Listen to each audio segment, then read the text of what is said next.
All right, guys, as you can see, I have a diesel oil transfer pump. I got this from VEVOR. VEVOR reached out to me to see if I liked any of their tools they had. Well, I looked around and it's like, man, I could really use a transfer pump at the moment. So that's what I picked out, and they sent me this to give it a try and see what I think. So assembly was cut and dry. You got your suction hose and you got your output hose and you got your pump. So the only thing I don't like is the length of the battery connectors here. Not quite long enough. I thought I'd be able to run this off the truck battery, but I'm gonna have to bring the Gator over and hook up to that battery, which is no big deal. Just wish this was about 12 foot longer. But we can manage with that. But all in all, the assembly was fairly simple. You had to put your handle on.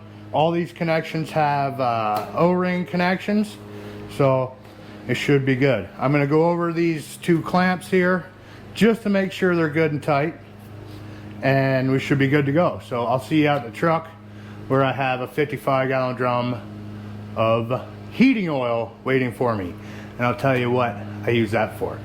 All right, as you can see, we're out here at this 55-gallon drum, and there's home heating oil in here. I don't necessarily use it for home heating. I use it to heat my water. Unfortunately, that's the only way I have to heat my water at the moment. So figure if that's all I'm using it for, I can get away with just getting a couple 50 gallons here and there. So we'll see. Take the pump,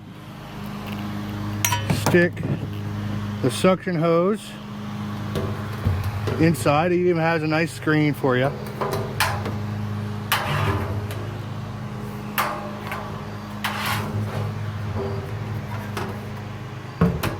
Okay,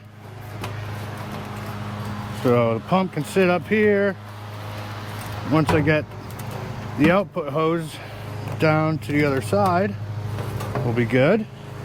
I don't even know if this is going to be long enough to reach the Gator. I might have to get some extensions. This should be long enough to reach the house. As you can tell, the neighbors decided to mow their grass when I wanted to do this video. That's basically why I put it together inside the sunroom there.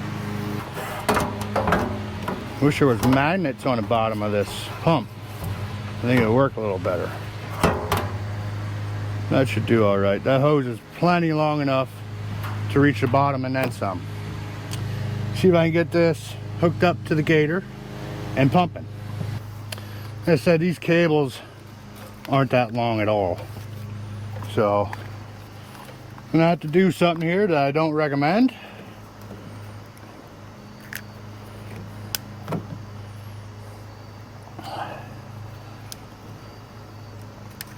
And extend them a little bit.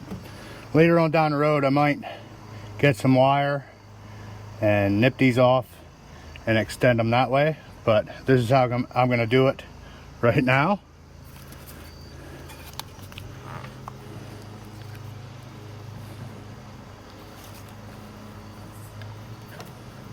As long as these two stay well away from each other, we'll be all right. I do have some batteries right up front here on the Gator. We should be good. Hopefully it works. This does have a flow control, so let's try to pump. Pump is on. So I don't have the handle squeezed yet, so let me turn that off until I get the nozzle in the hole. So we'll just take our cap off, throw the nozzle in the hole, and we'll turn the pump on.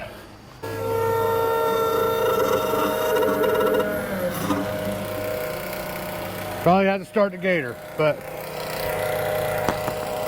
as you can see, the nice red oil is coming up through the pump.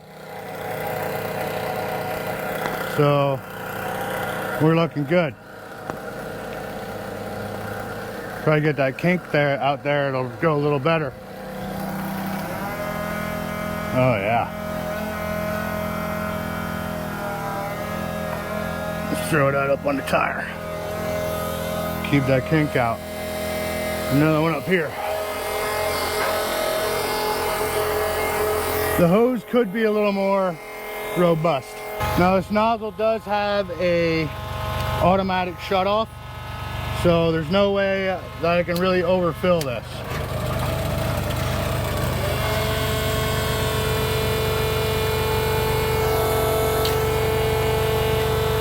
The handle seems to work well.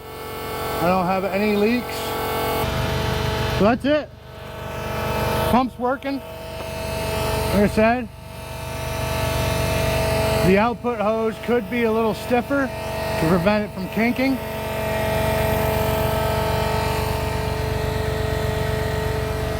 But there we go. We're pumping some oil. There we go. We got pumped in 50 gallons. This is a 10 gallon per minute pump. So that took 5 minutes.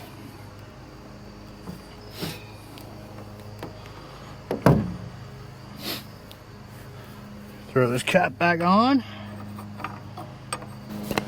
There we go. Let me get this pump back out and we'll talk a little bit more about it. So for the first time using this pump, it went fairly well. It's 12 volt, pumps 10 gallons per minute, which is way faster than what it took me to fill this thing at the pump. So this nozzle has an automatic shut off. I think it's called the Venturi effect. So if you were filling something, it would automatically kick off just like at your regular gas pump. All right, well there we go guys. There is the VEVOR diesel oil transfer pump in action.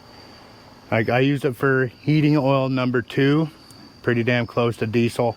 It is only for diesel fuels or anything that is a more oily fuel. So if you use any gasoline, it'll probably damage the pump. So if you have a 55 gallon drum and you need to go get diesel for anything, or even a regular transfer tank that you can pick up with your tractor or whatever, you could definitely use this and run it right from the battery on your tractor, as long as the cord's long enough. But you can always make this longer. That's the only gripe I have, that the cord is only maybe 6 feet long. So, but other than that, the thing worked awesome. Like I said, I think this pumped faster than it did at the pump that I pumped it from. Assembly was quite easy. There's 2 hoses and a nozzle, and that was it. Too easy. Like I said, everything's O-ringed, so I made sure the clamps were tight on the suction hose. You got your nice screen here on the end to prevent your bigger things going through the pump. So like I said, it worked awesome. And now I have 50 gallons of heating oil for my domestic hot water. So anyway guys, that's all I have for today. So if you like this type of stuff, go ahead and hit that subscribe button, hit that like button, leave a comment down below, tell one of your friends, and I'll see you guys in the next one.